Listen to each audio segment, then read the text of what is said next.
Indira incarnait l'idéal de l'élève parfaite, d'une intelligence fulgurante, d'une discipline irréprochable et portée par une ambition incandescente. Au collège Liberman, sanctuaire d'excellence académique parmi les plus prestigieux du pays, elle était une étoile, révérée par ses professeurs, jalousée par ses camarades. À 16 ans, elle dominait sa classe avec des performances éblouissantes, suscitant admiration et ressentiment. Sa beauté naturelle amplifiait son aura, ses longs cheveux d'ébène soigneusement noués en chignon, son teint éclatant, son regard vif et pénétrant. Sans artifice, elle captivait. Pourtant, cette grâce, qui aurait dû être un simple atout, allait bientôt devenir le catalyseur de sa chute. Chaque matin, Indira traversait les couloirs de Liberman sous une pluie de murmures. Regarde-la, toujours impeccable, toujours parfaite. Chachate Clara, une camarade à la langue acérée, à son amie Léa, dont les yeux lançaient des éclairs de jalousie. Pas étonnant que les profs soient à ses pieds. Renchérissait Léa. Indira, indifférente à ses messes basses, poursuivait d'un seul objectif, l'excellence, à tout prix. En classe, elle s'installait au premier rang, absorbant chaque mot de ses enseignants. Sa main se levait toujours la première. Ses réponses étaient d'une précision chirurgicale. Monsieur Takam, professeur de mathématiques au regard insistant, ne cachait pas son admiration. Sublime, comme toujours, Indira. Lançait-il après ses démonstrations au tableau, son ton frôlant l'ambiguïté. Monsieur Meka, enseignant de littérature, encensait ses dissertations, une plume digne d'une érudite. Commentait-il, un sourire complice aux lèvres. Madame Ngo, professeur de sciences, bien que plus réservée, ne tarissait pas d'éloges, ton rigueur est un exemple, Indira.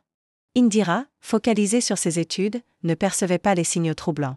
Elle ignorait que sa beauté devenait une obsession, non seulement pour ses camarades, Clara, Léa et leur acolyte Brenda, qui complotaient dans l'ombre mais aussi pour certains professeurs, dont Takam et Meka, dont les regards s'attardaient trop longtemps. Une autre élève, Amina, une amie discrète d'Indira, tentait de la mettre en garde, « Fais attention, Indira. Les gens parlent beaucoup. » Mais Indira, aveuglée par son ambition, balayait ses avertissements. Tout bascula un après-midi, alors qu'Indira révisait en salle d'études. Brenda, flanquée de Clara, s'approcha avec un sourire venimeux. « Toujours à t'acharner, Indira ? Tu n'as pas besoin de t'épuiser ainsi. » Intriguée, Indira releva les yeux. Clara ricana. Et Brenda poursuivit. « Tu n'as jamais remarqué comment les profs te dévorent du regard ? Takam, Maka. Même Madame Ngo semble troublée. Ils sont tous sous ton charme. » Mal à l'aise, Indira protesta, « Ce sont mes professeurs, rien d'autre. » Brenda s'assit, croisant les bras, avec un sourire, « Tu pourrais tout obtenir. Oublie les nuits blanches. » Clara ajouta, perfide, « Pourquoi trimer quand un battement de cils suffit ?» Ces paroles, comme un poison, s'infiltrèrent dans l'esprit d'Indira. Ce soir-là, au lieu de plonger dans ses cahiers, elle s'arrêta devant son miroir. Son reflet révélait une beauté qu'elle avait toujours minimisée, un pouvoir qu'elle n'avait jamais osé exploiter. Le lendemain, Indira céda à la tentation. Une touche de fond de teint, un soupçon de blush, une brillance de gloss. Ses cheveux, libérés, cascadaient en vagues soyeuses. À son arrivée au collège, l'atmosphère se transforma. Les murmures s'amplifièrent, elle a changé quelque chose, non ? S'étonna Léa à Clara.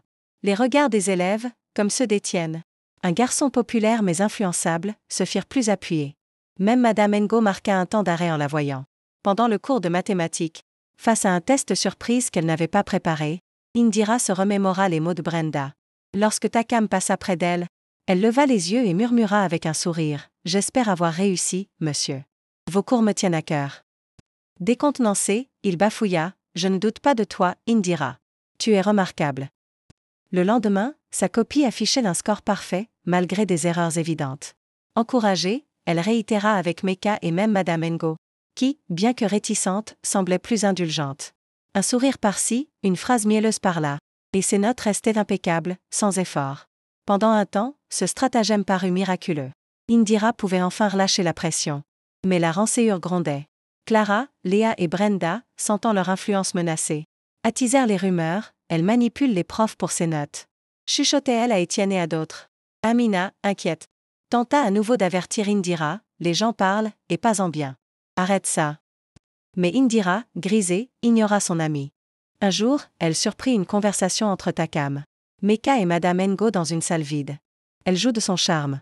Glissa Takam avec un sourire complice. Les élèves se plaignent qu'on la favorise. Ajouta Meka.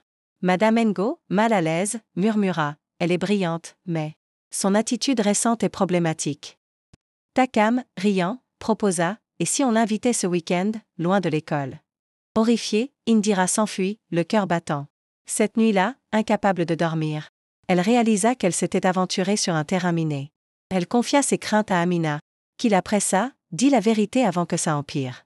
Mais Indira, paralysée, hésita. Le lendemain, elle confronta Brenda, j'ai fait une erreur. Les professeurs attendent plus que des sourires. Brenda, flanquée de Clara, haussa les épaules, donne-leur ce qu'ils veulent. Léa ricana, tu as voulu jouer, assume. Révoltée, Indira s'éloigna, ignorant leur regard venimeux. Mais le piège s'était refermé. Ce matin-là, une tension oppressante régnait au collège. Les élèves, regroupés, échangeaient des regards accusateurs. Dans la classe, un silence glacial accueillit Indira. Brenda, perchée sur une table, lança, voici la favorite des profs. Ou plutôt, la honte de Lieberman. Clara ajouta, tout le monde sait ce qu'elle fait pour ses notes. Un rire cruel éclata, amplifié par Léa et Étienne. C'est faux, cria Indira, les larmes aux yeux. Amina, seule, tenta de la défendre, laissez-la tranquille. Mais sa voix fut noyée.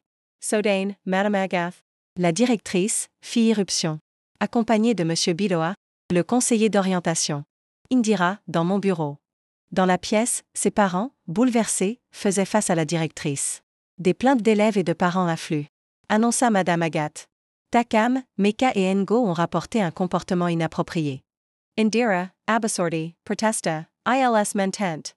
Monsieur Biloa, impassible, ajouta, les rumeurs nuisent à l'image de Lieberman. La directrice trancha, ta réputation est irrécupérable. Tu es expulsée. Ces mots brisèrent Indira. Quelques heures plus tard, elle quittait Lieberman. Ses affaires dans un carton. Sous les regards triomphants de Brenda, Clara, Léa et Étienne. Ses parents, dépassés, cherchèrent une solution. Après des démarches ardues, Indira fut inscrite au lycée bilingue de Dedo, un établissement modeste. Le jour de sa rentrée, les murmures la poursuivirent. C'est elle. La favorite de Lieberman. Chuchota Sarah, une élève curieuse, à son amie Queen. Une sale histoire, paraît-il. Ajouta Joël, un garçon moqueur. Indira, tête haute, tenta d'ignorer les rumeurs. Mais au lycée, tout était différent. Loin de l'élève prodige, elle était désormais une paria. Lors de l'assemblée matinale, M. Simo, le directeur, la présenta, voici Indira Mban, venue de Lieberman. Accueillez-la. Les chuchotements redoublèrent, orchestrés par Joël et Sarah. En classe, Queen, une fille au tempérament franc, l'aborda, pourquoi t'es là? Ça devait être grave. Joël lança, mon cousin dit qu'elle couchait avec les profs pour ses notes. Indira, indignée, rétorqua, ce sont des mensonges. Sarah, sceptique, haussa les épaules. Mais Queen, intriguée, resta à ses côtés. Les jours suivants furent un calvaire. Les rumeurs, propagées par Joël et Sarah, la poursuivaient. Les professeurs, comme Madame Ekan, semblaient méfiants. Seule Queen, avec le temps, lui offrit une amitié sincère. Un jour, sous un arbre, elle lui tendit un beignet, je ne juge pas. Bienvenue. Kanfak, un élève studieux, l'accepta aussi dans son groupe d'études. Malgré les remarques acerbes de Sarah, elle n'a plus ses profs à charmer. Maintenant.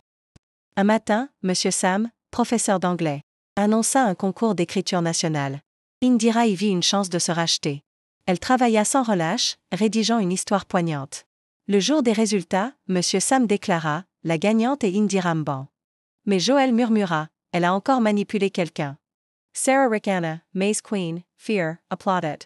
Indira, blessée, récupéra son prix sous les regards accusateurs. À la compétition nationale, Indira croisa Brenda, Clara et Léa, venue représenter Lieberman. Son cœur se serra, mais elle tint bon. Lors de sa lecture, elle livra un texte bouleversant sur la trahison et la résilience. La salle, d'abord silencieuse, explosa en applaudissements. Indira remporta le concours. Après la cérémonie, Brenda, en larmes, s'approcha, suivie de Clara. Honteuse, c'est nous qui avons lancé la rumeur. J'étais jalouse. Pardonne-moi. Léa, restée en retrait, baissa les yeux. Indira, froide, répondit, prouvez-le. Le lendemain, Brenda et Clara publièrent une vidéo confessant leurs mensonges. Les professeurs impliqués furent licenciés, et au lycée de Dedo, les murmures cessèrent. Un matin, M. Simo félicita Indira, tu es exceptionnelle. Nous sommes fiers de toi. Queen, Kanfak et même Sarah, touchés, la félicitèrent. Indira, émue, pleura de joie. Elle n'était plus la fille du scandale, mais Indira Mban, championne. Brillante, libre. Si cette histoire t'a ému, partage-la.